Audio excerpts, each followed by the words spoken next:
আজকের ভিডিওতে আমরা দেখব তারেক মনোয়ারের 10টি শ্রেষ্ঠ চাপাবাজি।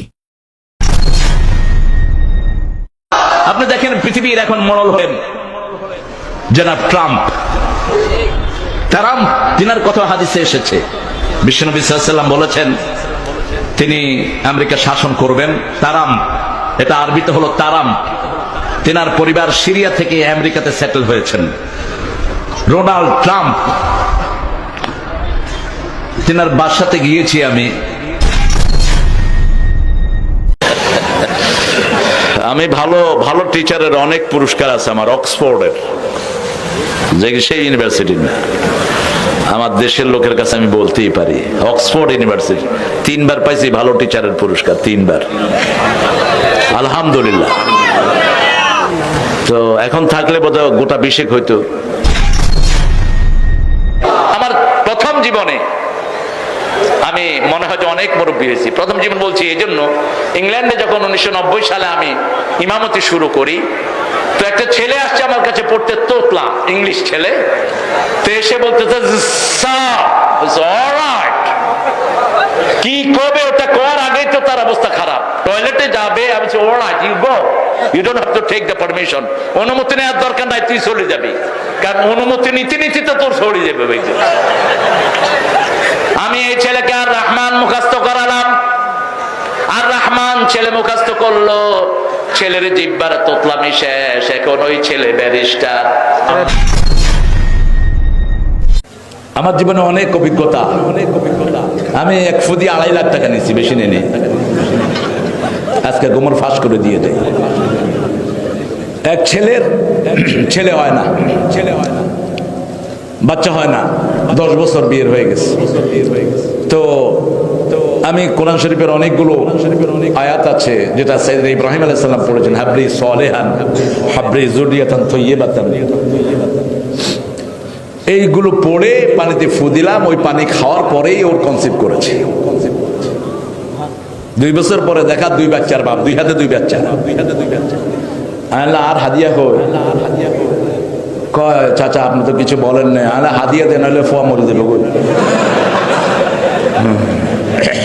মারি ফেলাম, ইয়ান তো আমার হালাল হোক, নইলে তো গেছে গেছে। কয় চাচা কি দেবো বলেন?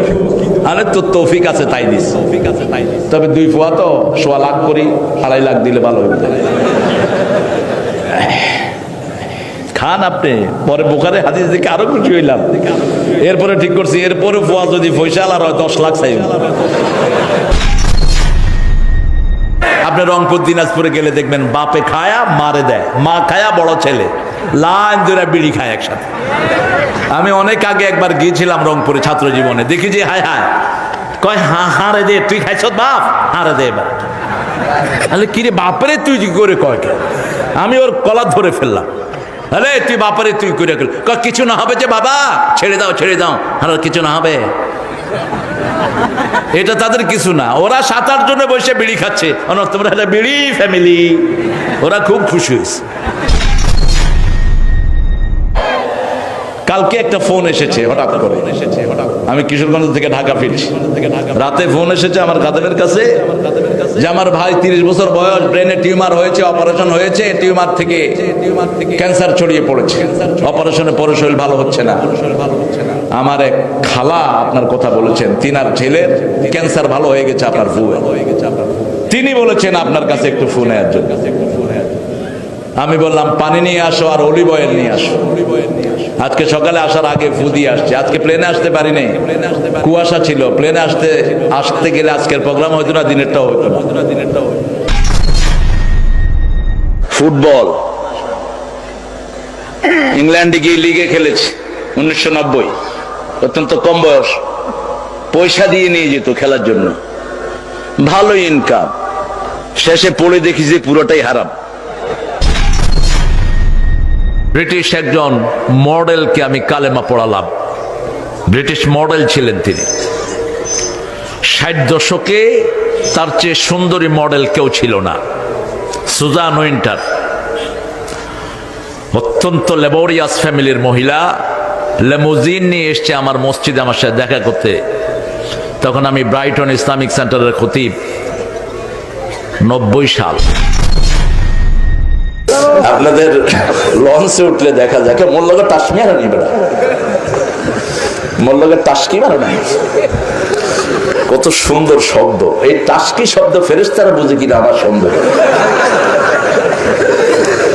আমি আসতেছিলাম একবার বরিশালের রকেটে, রকেটটা কিন্তু খুব শ্রেষ্ঠ একটা বাহন ছিল, তুফানেও ডুবতো না, বিশাল চাক্কা, আর ভিতরে খাওয়া দাওয়া কত ফ্রেশ, সাদা ধবধবা বিছনা, আলহামদুলিল্লাহ। নদীর মাছ বসে খেতে অন্যরকম মজা। তো দেখি যে নিচের দিকে তাকা, দেখি দুইজন লাগছে, এই বেড়া মন লগে টাসকি মারো নেই। আরে কি রে টাসকি মারো নেই, এটা কি করে? আমি 2-3 বার শুনলাম, শুনে কইলাম যে এটা কি শব্দ হইলো। তারপরে ওই লঞ্চ যিনি চালান ম্যানেজার সাহেবকে জিজ্ঞেস করলাম, আচ্ছা টাসকি কি? কই শুনছেন? কই ওই যে দুইটা কিলি ও টাসকি, এই যে হলো কিলি, মানে আর নকশা করেন নাকি? 1990 সালের ঘটনা বলছি। আয়েশা বলছে, do you have fact please? So what are talking about man, তুমি কি কও আমি বুঝি না। ফ্যাক্ট আঞ্চলিক ভাষা। তোমার কাছে বিড়ি আছে? তুই ছোট ছেলে, তুই বিড়ি আজকে? আমার আব্বা চাইছে আমারে দিয়া। আমি কথা বুঝি নাই, না বুঝলে দেয়ার কোনো প্রশ্ন আসে? আবার যাচ্ছি কোরিয়া,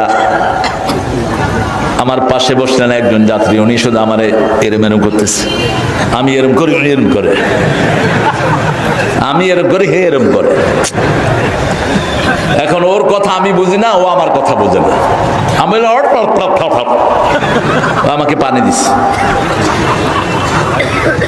এরপরে চিন্তা করলাম, যদি আরেকটা কিছু কই গালি হয়ে গেল তো সর্বনাশ। আচ্ছা okay, I don't understand you, you don't understand me. তুমি আমারে বুঝো না, আমি তোমারে বুঝি না। এয়ারপোর্টে নামলাম, জিজ্ঞেস করলাম যে ভাই আপনার এই যাত্রী আমারে খুব সম্মান করলো, আদর যত্ন করলো, বুঝলাম না, উনি আমারে চিনে না, শুনে না, আমি কোরিয়াতে আসিও নাই। কয় ইউ আর হোলি পারসন, তুমি হলা পবিত্র লোক।